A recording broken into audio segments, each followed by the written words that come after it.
Halo adik-adik, bagaimana kabarnya hari ini? Melalui video animasi ini, kita akan mempelajari materi kimia mengenai hidrolisis garam.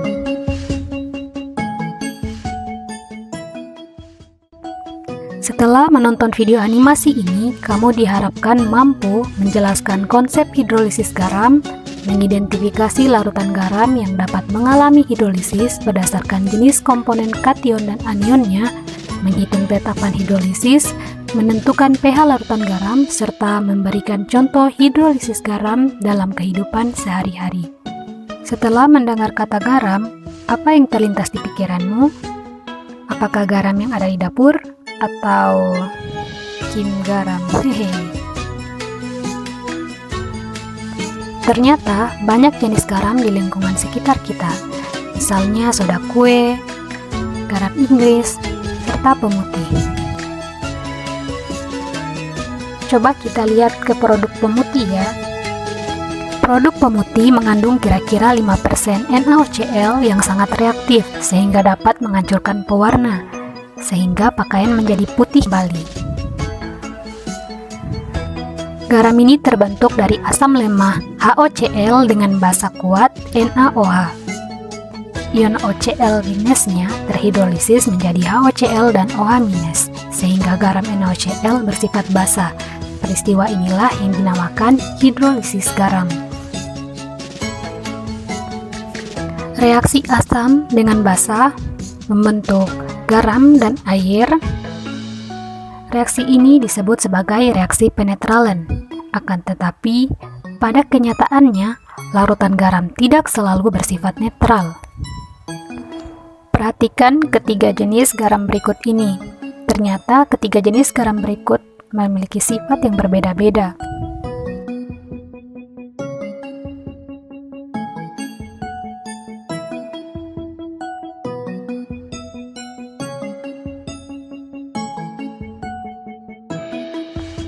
Larutan NaCl bersifat netral.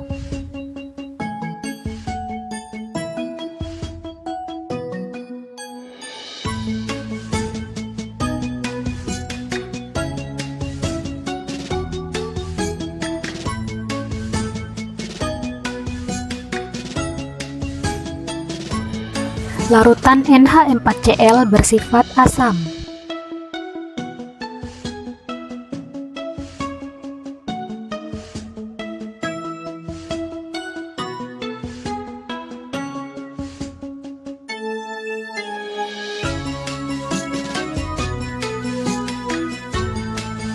Dan larutan NaCH3COO bersifat basa.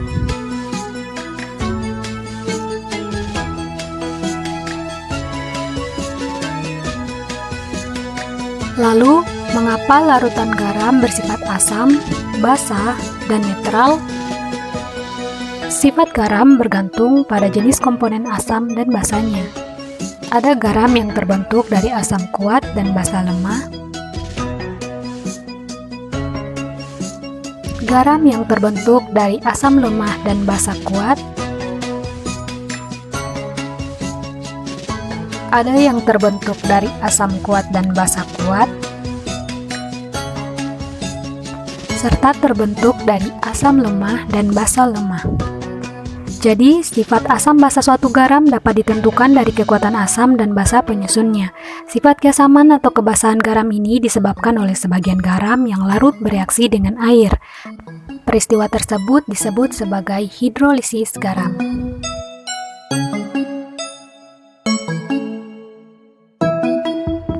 Lalu, apa arti dari kata hidrolisis garam? Hidrolisis berasal dari kata hidro yang berarti air dan lisis yang berarti peruraian. Jadi hidrolisis garam adalah peruraian garam oleh air. Perhatikan peristiwa hidrolisis pada senyawa garam berikut.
Setelah melihat proses hidrolisis garam tadi, kita kemudian mengetahui garam ada yang terhidrolisis dan ada yang tidak terhidrolisis.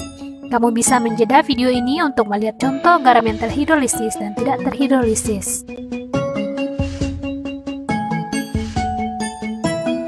Sifat suatu garam yang mengalami hidrolisis dalam larutan dapat dikelompokkan berdasarkan jenis asam dan basa pembentuknya. Misalnya seperti asam lemah dan basa kuat akan menghasilkan garam basa. Salah satu komponen garam ini mengalami hidrolisis menghasilkan ion OH-. Larutan garam ini bersifat basa dengan pH lebih dari 7. Asam kuat ditambah dengan basa lemah akan menghasilkan garam asam. Salah satu komponen garam ini menghasilkan ion H+. Larutan garam ini bersifat asam dengan pH kurang dari 7. Untuk asam lemah dan basa lemah, kedua komponen garam ini terhidrolisis total menghasilkan ion H+ dan OH-. Jadi harga pH larutan garam ini tergantung harga tetapan asam dan tetapan basanya.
Berikut ini akan kita pelajari bagaimana penghitungan hidrolisis garam dari beberapa hal.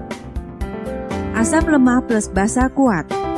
Garam yang berasal dari asam lemah dengan basa kuat, jika dilarutkan dalam air, maka larutan tersebut bersifat basa.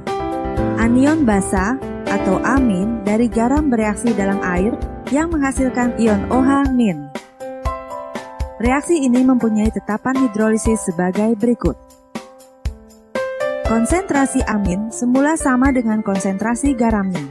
Jika konsentrasi amin mula-mula sebesar M dan terhidrolisis sebesar alfa, maka untuk konsentrasi semua komponen dalam persamaan tersebut adalah, karena nilai alfa relatif kecil, sehingga nilai M dikurang alfa sama dengan M. Asam lemah akan terionisasi menjadi konsentrasi Ha sama dengan konsentrasi OH-, sehingga diperoleh persamaan tetapan. Selanjutnya konsentrasi OH- dapat dihitung dengan rumus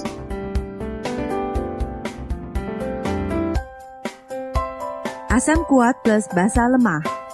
Jika garam yang berasal dari asam kuat dengan basa lemah dilarutkan ke dalam air, maka larutan tersebut bersifat asam. Kation asam, BH+, dari garam bereaksi dengan air yang menghasilkan ion H3O+.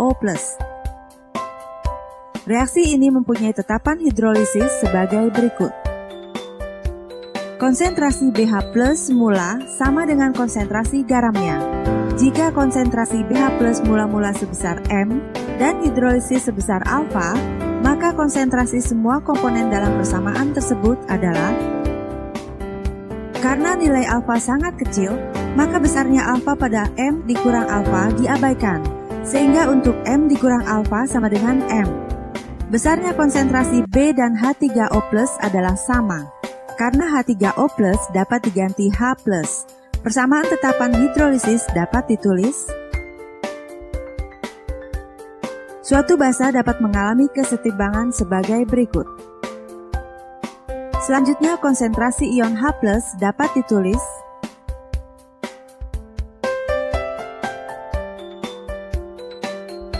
asam lemah plus basa lemah. Garam yang berasal dari asam lemah dan basa lemah, jika dilarutkan dalam air dapat bersifat asam, basa atau netral, tergantung pada kekuatan relatif asam dan basa penyusunnya. Larutan garam ini akan terhidrolisis sempurna baik kation, BH+ maupun anionnya atau amin. Tetapan hidrolisis dari hidrolisis di atas dapat ditulis sebagai berikut. Selanjutnya, menghitung H+ adalah sebagai berikut.